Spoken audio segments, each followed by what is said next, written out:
What's up everybody, welcome back to another video. Today we're going to talk about performance of the Way of Wade All-City 12. Before we get into it, I would highly appreciate if you could subscribe to my channel if you enjoy my content. Also leave a like and comment your thoughts on the All-City 12 and let me know what you think of them, if you've played them already or if you're planning to get them.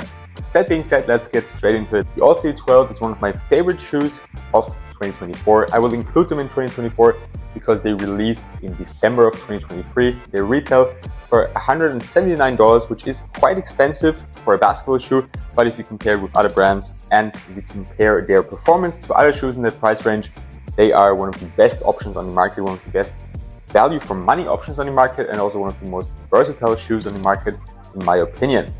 For traction performance, the shoe features a tough RB outsole. As you can see, I have 3 colorways here. They all have the same outsole, but a little bit of different design. Those two have the AC12 on the outsole, and this one here, the DNA colorway, has as well, but they also have a silver flash, which is pretty cool in my opinion. In general, I love the design of the shoe. I think they look really cool.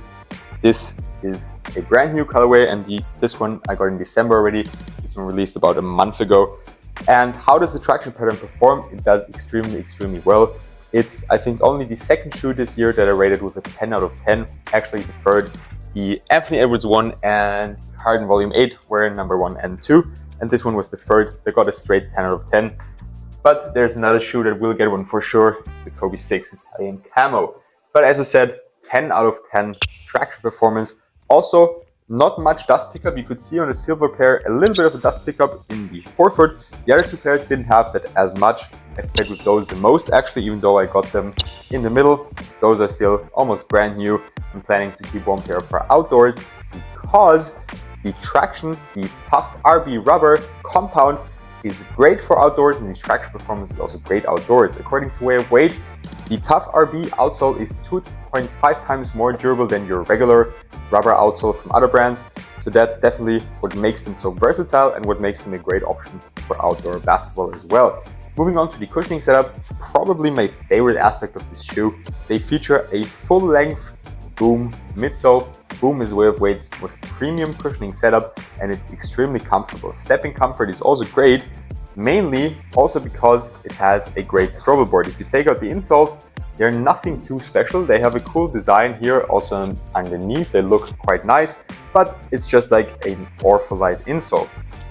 But then when you look inside of the shoe, you can see the strobel board. I'll put some close-ups on screen as well. And you can see that it has a lot of cutouts, and if you compare it with strobel boards, especially from Adidas or Nike, that usually only have one small cutout, this improves stepping comfort a lot, just because the foam, or the Boom foam in this case, can compress way more underfoot. A cool little detail in my opinion, you have those small windows here in the back and also in the forefoot where you can see the foam compress on foot. I also have close-ups of that on screen. How does it feel? The heel has great impact protection, while the forefoot features insanely nice court feel, while also providing just enough impact protection for those heavier landings or harder cuts.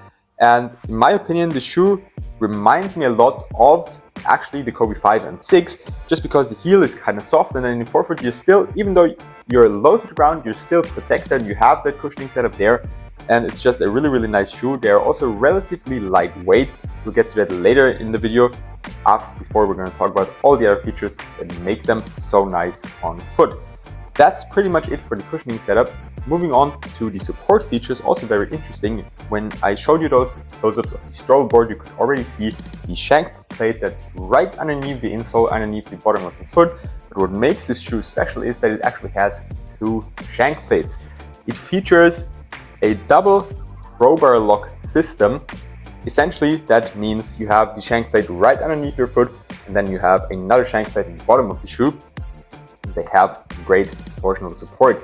They're very hard to bend, only the forefoot flexes just like I like it, and also if you try to bend them like this, not much going on, which is an indicator for great torsional support.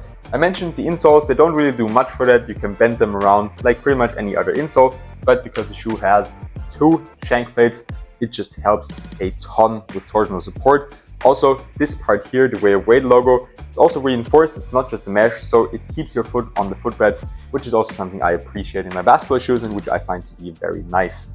You also have an internal heel counter to keep your heel in place, no heel slippage, no issues whatsoever. The laces also did a great job of locking you down. That's actually one difference you have. This is the new LCD12, they call it. It also says so on the tongue. This is the new AC12 2024.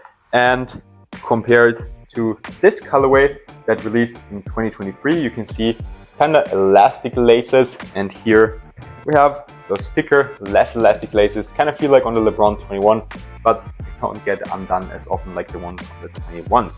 The DNA colorway also features those laces because they also released in 2024. Now that we already started to talk about the materials, let's make it official and go over what kind of materials the shoe uses. It's also different from colorway to colorway, which is something I really like. The main parts stay the same, but then they add some little accents. Like on this colorway, we have this heel part here. And if you listen closely, I'll actually put it to the microphone here. It's not the same material that's used on this colorway, for example. So you can see a lot of different sounds, and also the one on the LCD12 DNA gives you a slightly different sound again. So some simple or smaller parts on the materials changed, but the main parts stayed the same. We have a mesh upper. It's very lightweight, as I mentioned before, and it's also pretty damn breathable, which is very, very nice in my opinion. And even though it's lightweight, I already mentioned, it's reinforced at the right areas, and in combination with the support features, we have a really supportive, lightweight upper. Going back to laces again, I actually prefer those kind of laces a little bit more so compared to these. So I'm thinking maybe I'll swap them out, but I don't know if the beige color really fits this shoe so well. But apart from that, I really had no issues with the materials or with the laces coming undone whatsoever. For the fit of the shoe, I would recommend going true to size. I went with the same US size as I do for Nike. If you know, or if you watch my videos, if you know me, you know that I have really, really wide feet. Lengthwise, a size 13 would fit me best, but because my feet are so wide, I always go size 14. So size 14 is my true size, and I went with a size 14 on these, and they fit me extremely well. They're also pretty nice for wide feet because the materials are so soft and comfortable. They will conform to your feet relatively easily. For the weight of the shoe, they are relatively lightweight. They come in at 16.6 ounces or 470 grams. Just keep in mind, I just mentioned these are a size 14, so they're going to be heavier as what you're going to see from other reviewers. But for size 14 shoes, just the rule of thumb, the closer it is to 400 grams, that means that they're crazy, crazy light. The lightest shoe I ever had on the scale was the Curry 9, and they were at 410 grams. So those are just 60 grams heavier, which is pretty good weight for a basketball shoe, especially if you keep in mind that they really don't have that one big weakness. They are available at the official Way of Wade website. You'll find a link down in the description box below. That being said, thanks for watching my video. As I said at the beginning, if you enjoy my content or my reviews, please subscribe to my channel. It really helps me out a lot and helps me make more videos for you out there. Leave a like, comment your thoughts on the LCD12, and also let me know if there's any shoes you want me to review. Just let me know down in the comment section below, and see you next time for more reviews.